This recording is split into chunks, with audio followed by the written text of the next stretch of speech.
está vinculada a una idea civilizatoria de tiempo.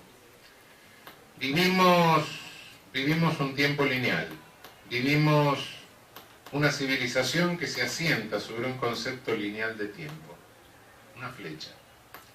No todas las civilizaciones tienen el mismo concepto de tiempo. Las ha habido de tiempo ondulante, las ha habido de tiempo circular, las ha habido de tiempo puntual. La nuestra es una civilización que se basa en el tiempo lineal. Y en el tiempo lineal acumulamos poder, acumulamos dinero.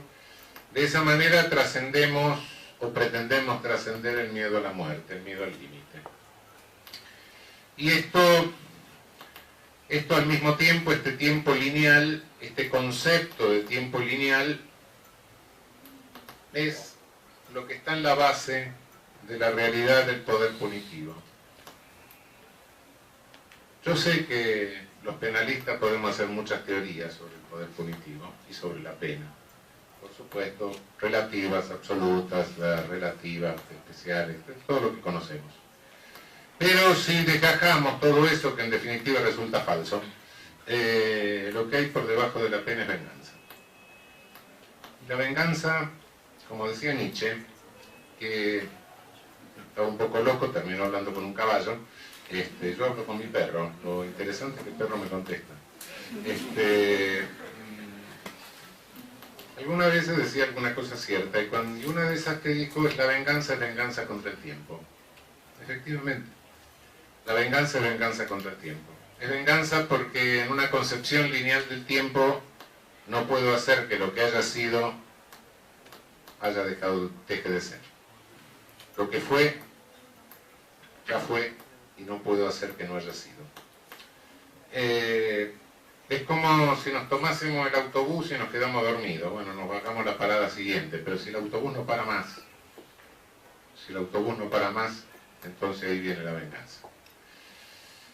Esa idea es lo que está en el fondo de nuestra civilización. Esa idea del tiempo lineal es la que permite crear la ilusión de que la acumulación de poder, la acumulación infinita de dinero, la acumulación infinita de renta, la acumulación de bienes que el otro tiene y que quiero tener porque quiero ser igual al otro, me permite superar el límite de la muerte, por un lado. Y por el otro es lo que me genera el profundo sentimiento de venganza. Es difícil darle vuelta a esto, es difícil darle vuelta a lo que es la base de nuestra civilización, pero lamento decirles que en el curso del siglo XXI ustedes van a tener que darle vuelta. No queda otra solución, ni queda otra solución para el campo jurídico. Hay algunas señales interesantes, sobre todo en nuestra región. Son incipientes, pero no dejan de ser importantes. La Constitución de Bolivia y la Constitución de Ecuador reconocen la personería de la naturaleza como persona. Inauguran, creo yo, un tercer momento en el derecho constitucional comparado. Primero hubo un constitucionalismo individualista, etcétera, luego un constitucionalismo social, que por cierto nació en nuestra región, con la Constitución de Querétaro de 1917, la Carta de Querétaro, la Constitución mexicana, y ahora se inicia un constitucionalismo geocéntrico. Son los primeros pasos, balbuceantes por cierto, el primer capítulo de un constitucionalismo geocéntrico. El problema se plantea por distintas vías. Por un lado, desde la cultura occidental, por así decir, desde la cultura dominante o científica, se nos está diciendo que tenemos que volver a considerarnos parte del planeta, porque de lo contrario no sabemos, incluso si en este momento no hemos pasado la línea de destrucción de la condición de habitabilidad humana del planeta. Y por otro lado, las culturas ancestrales, originarias nuestras, nos dicen, bueno, qué gran novedad, ya lo sabíamos. Por fin daría la impresión de que empieza a haber una coincidencia. La cuestión es una cuestión de tiempo, es una cuestión de urgencia. La destrucción es muy acelerada, las características decadentes de nuestra civilización se están manifestando, el proceso hay que interrumpirlo y hay que revertirlo rápidamente. De lo contrario, vamos a sufrir catástrofes, vamos a tener más masacres y vamos a tener más destrucción de nuestras condiciones de habitabilidad. Si ustedes superponen en este momento el mapa de zonas políticamente violentas del mundo, me refiero a Irán, me refiero a Irak, me refiero a Afganistán, me refiero a Filipinas, me refiero a Haití, y me refiero a Sudán, con los mapas de destrucción medioambiental, virtualmente coinciden. Esto no es un accidente.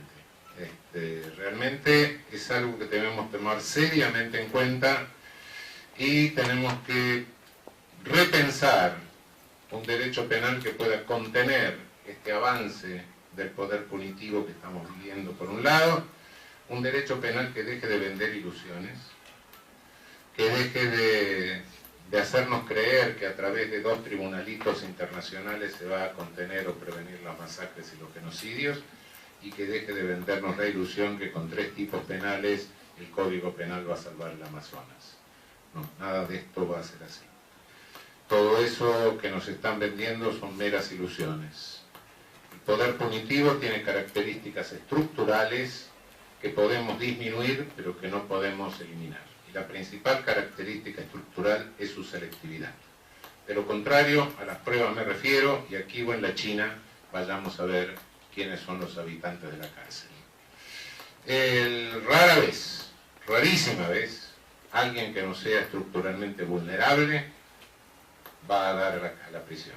Y si alguna vez algún sujeto que originariamente no era vulnerable resulta criminalizado, observemos un poco el fenómeno más atentamente y nos vamos a dar cuenta que es porque chocó con otro invulnerable y perdió. Y por ende le retiraron la cobertura. No creamos que el poder punitivo puede ser igualitario. Nunca va a ser igualitario porque nunca fue igualitario. Tiene características estructurales que impiden ese igualitarismo. El poder punitivo no hace más que acelerar las diferencias, acentuar las diferencias, verticalizar jerárquicamente una sociedad y romper vínculos de comunicación y de solidaridad. Si pretendemos establecer vínculos de comunicación interclasista, el principal obstáculo para establecer esos vínculos es justamente este crecimiento absolutamente descomunal del poder punitivo que estamos viendo. Estamos asistiendo al resurgimiento de instituciones medievales. Estamos asistiendo al resurgimiento de los espías. Estamos asistiendo al resurgimiento de los delitos experimentales para cometer delitos. Está legitimándose que el juez puede mandar a un sujeto a cometer un delito para descubrir otro delito. Esas son atrocidades que no son de un derecho posmoderno, sino de un derecho premoderno. Estamos regresando en todo lo que el iluminismo había puesto de manifiesto y había postulado en su momento. Estamos yendo hacia un estado preiluminista. Y lo grave del caso es que no solo estamos yendo a modelo de Estado preiluminista a nivel nacional, sino que tratados internacionales, escritos y firmados por diplomáticos y responsables, nos hacen retroceder en la ilusión que nos había generado el propio derecho internacional. Nos hace asustar ahora realmente, tener pánico ante un incipiente Estado planetario que era una esperanza. Hoy ese incipiente Estado planetario se plantea, como les dije hace un rato, como un Estado penal, como un Estado verdaderamente amenazante.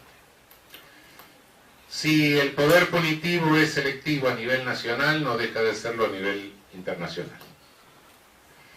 Y Creer que vamos a parar las masacres con la amenaza de poder punitivo selectivo a nivel internacional es absurdo.